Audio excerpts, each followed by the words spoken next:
Então, ontem foi dia de Nossa Senhora Aparecida, né? Dia 12 de outubro, dia das crianças também. E para mim é uma data muito emblemática, porque a minha bisavó era muito devota de Nossa Senhora Aparecida. Ela fazia todas as promessas para ela. E fora isso, eu estava em Nova York na época das Torres Gêmeas, né? Inclusive era para eu estar nas torres aquele dia. Na véspera eu tinha ligado para minha mãe. A gente tinha discutido, ela estava me cobrando, né? Porque eu estava lá tentando arranjar emprego, já era formado. E eu tava tentando arrumar emprego e nada não tava acontecendo, assim, não tava rolando. E daí eu falei que no dia seguinte eu iria faltar o meu empreguinho, que eu tinha um empreguinho no McDonald's, para tentar ganhar uma graninha, para tentar compensar as despesas de morar em Nova York, era muito caro e meus pais já tinham pago a minha faculdade, tinha feito intercâmbio e a situação financeira não tava lá aquelas coisas. E, e daí eu falei, não, mas amanhã eu vou passar então lá, porque embaixo das torres tinha um shopping e eu comprava os jornais de moda, as revistas que tinham os folhetos, né, que tinham os empregos lá. E eu falei, não, eu também tenho que passar na agência de empregos que me chamou para fazer umas entrevistas e até agora não me respondeu nada, não me disse nem que sim nem que não, mas isso era no Empire State Building. Mas de qualquer forma, minha mãe achou que eu estaria lá naquele dia, né? E no dia 12 de outubro foi o dia que eu realmente, né, um mês depois, um mês e um dia depois dos atentados, eu realmente resolvi voltar para o Brasil. Foi uma decisão muito difícil, porque eu achava que eu ia fazer carreira lá, eu ia fazer tudo lá. Eu não estava preparado para voltar e começar a minha carreira aqui do zero. Mas esse vídeo não é sobre isso. Esse vídeo é sobre um assunto bem mais pesado, mas que tem relação a tudo isso. A minha adolescência toda, eu não me aceitava. Eu sabia que eu era diferente, eu via que eu sentia atração por outros rapazes e eu não me sentia confortável, eu não achava aquilo natural, eu não achava normal, eu tinha vergonha, eu achava que era feio. E apesar de sempre gostar das artes, né, na escola as pessoas achavam que eu era gay, faziam comentários, mas eu sempre fui muito orgulhoso e também inteligente, mas não tinha inteligência emocional, que esse é o tema central desse vídeo. Então, o que que eu fiz? Eu me blindei. Então, eu coloquei umas metas para mim mesmo, eu tinha que ser um dos mais inteligentes, eu tinha que ter as melhores notas, eu tinha que ser o melhor em tudo que eu fizesse. Para ofuscar qualquer questão pessoal, né?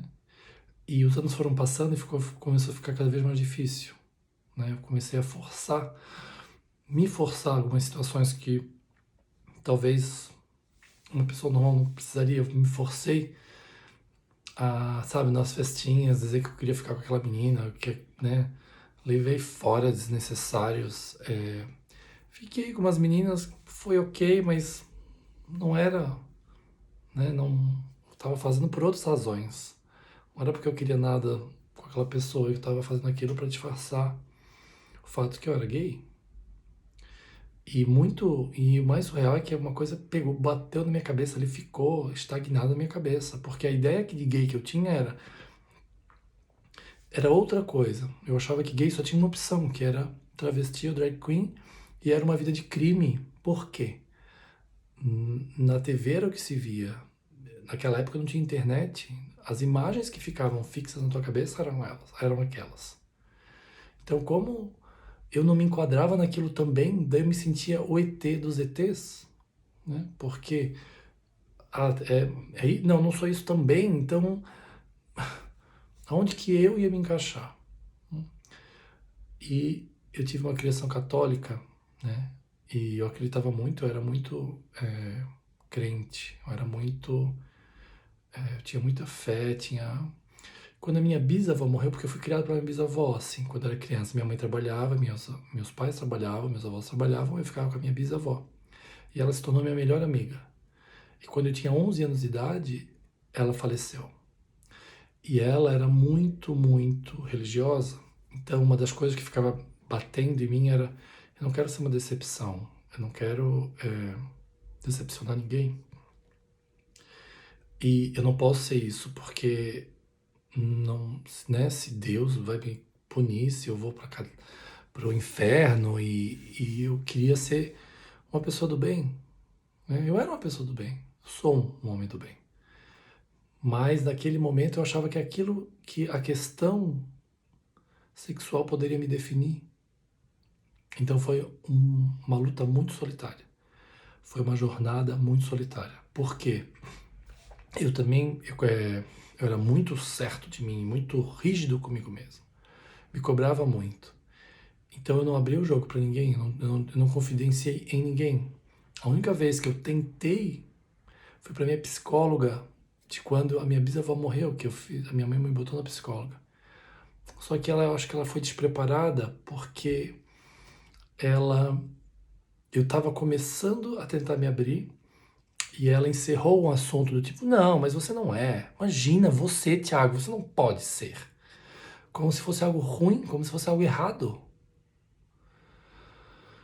Então, foi muito solitário, muito difícil. E olha que eu fui embora, eu fui pro intercâmbio, mas daí mais do que nunca eu queria me provar. Eu fiz uma faculdade de moda nos Estados Unidos e eu não beijei um cara. Pelo contrário, eu quis me firmar, me mostrar pra mim mesmo que eu não era gay. Então eu fiquei com as meninas, tive relacionamentos com meninas, né, com mulheres. Eu tentava muito me provar pra mim e pra todo mundo que eu não era, mesmo fazendo uma faculdade de moda. Então imagina que loucura. Só que quando eu cheguei em Nova York, que foi depois de formado,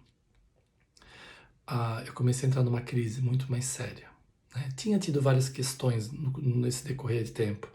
Uma depressão, uma tristeza muito íntima, pensar que eu não fazia parte de nada, uma raiva de mim mesmo, um ódio de não fazer parte, né? E daí, o tempo foi passando. Quando chegou em Nova York, parece que algo em mim gritava, sabe? Desesperadamente. E foi quando eu tentei ficar com a menina e não consegui mais. E daí eu pensei em me suicidar. Daí eu planejei me suicidar. Eu fui é uma praça que fica, não fica em Manhattan, fica em Jersey City, do outro lado. Ela tem uma queda livre bem expressiva, cheia de pedras lá embaixo. E eu subi no parapeito do negócio, tentei me equilibrando assim. Naquela noite não tinha um vento, não tinha uma brisa, porque se tivesse qualquer brisa eu teria caído. Só que naquele momento, assim, naquele momento que eu falei assim, ai, me perdoem por tudo, mas não dá mais, eu tive uma força. Eu recebi uma mensagem bem clara e bem objetiva que me salvou. Que disse assim, Thiago, tu és exatamente do jeito que Deus te fez. Não faz isso. Tu és exatamente do jeito que Deus te fez. Não faça isso, vai ser pior para você. Esse universo é perfeito. E essa é a tua batalha, é a tua luta, é a tua vida. Eu desisti, né? E fui embora. E pior de tudo, que sempre fui muito dramático. Então, eu me despedi dos meus pais por telefone antes. Então, eles estavam desesperados. Imagina, eu era um moleque de 20 anos. Eu fiz uma faculdade, eu fiz a faculdade de metade do tempo. Eu esmaguei a faculdade em 2 anos para me formar antes. E quando eu voltei para o Brasil, eu ainda não me aceitei. Fui morar em São Paulo e continuei naquela guerra interna entre eu e eu mesmo, me odiando, sabe? Quando eu finalmente me aceitei foi quando eu fui conhecer uma pessoa e ele me contou a história dele. De que, quando ele era jovem, quando ele estava na faculdade, ele se apaixonou por um homem e ele resolveu casar com a namoradinha e viveu uma mentira. Quando ele me contou isso, ele tinha uns 40 e poucos anos. Mas dava pra ver que ele se odiava, ele estava péssimo, ele tinha construído uma família de mentira, baseada numa mentira. E eu falei, meu Deus, eu não quero isso pra mim. Eu não mereço isso e eu não quero fazer isso com ninguém. Eu não quero enganar uma outra pessoa que vai perder todos os anos dela. Meu Deus, e criar uns filhos sem, sabe, de uma mentira. Eu não quero isso pra mim. Eu não mereço isso. E nesse momento foi quando eu fui contar pros meus pais. Eu não beijei ele, não aconteceu nada.